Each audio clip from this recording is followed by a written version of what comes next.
سعدیہ آپ موجود ہیں، میں ضرور چاہوں گی کہ آپ ارشاد فرمائیے کہ تخلیق انسان کا مقصد قرآن کی روشنی میں۔ بہت شکریہ۔ اعوذ باللہ من الشیطان الرجیم، بسم اللہ الرحمن الرحیم۔ مولایا صلی وسلم دائما ابدا علی حبیبک خیر الخلق کلہم۔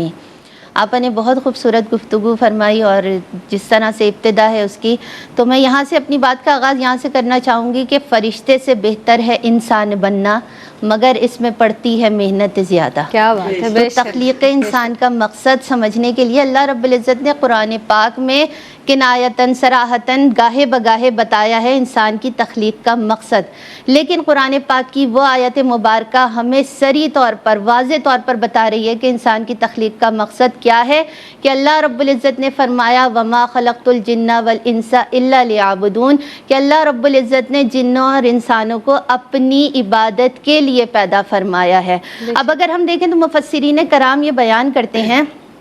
کہ جب سورج صبح طلوع ہوتا ہے تو وہ سجدے کی حالت سے نکلتا ہے، اور جب وہ بیچ میں بالکل درمیان میں آتا ہے تو وہ قیام کی حالت میں ہوتا ہے، اور جب وہ غروب ہونے سے پہلے سرخی مائل ہوتا ہے تو وہ رکوع کی حالت میں ہوتا ہے، اور جب ڈوبتا ہے تو عین عرش الہی کے آگے جا کر سجدہ ریز ہو جاتا ہے۔ اور یعنی یہ سورج دن بھر لوگوں کو فائدہ بھی دے رہا ہے اور رب کی عبادت میں بھی مصروف ہے، رب کی عبادت میں بھی موجود ہے۔ پھر اگر ہم دیکھیں تو جو درخت ہیں وہ قیام کی حالت میں، چوپائے رکوع کی حالت میں، یہ جو زمین پر چلتے ہیں جانور جیسے کچھوا ہے، مینڈک ہے، یہ سارے تشہد کی حالت میں، اور جو حشرات الارض ہیں وہ سجدے کی حالت میں۔ پھر ہمیں حدیث مبارکہ یہ بتاتی ہے کہ فرشتوں کی ایک جماعت ہے جو قیام کی حالت میں، دوسری جماعت ہے رکوع کی حالت میں، تیسری تشہد کی، پھر سجدے کی حالت میں۔ تو فرشتے اللہ رب العزت سے عرضی پیش کرتے ہیں کہ رب العزت ہمیں سارے احکامات عطا فرمانا، تو اللہ رب العزت فرماتا ہے یہ اعزاز تو شرف انسان کو عطا کیا ہے میں نے،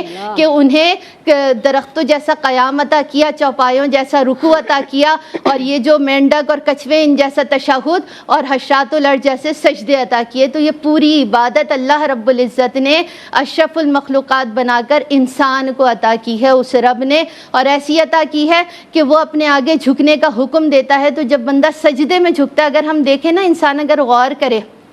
اپنے اوپر غور کرے، تو اللہ رب العزت نے ہر افضل چیز دماغ میں رکھ دی۔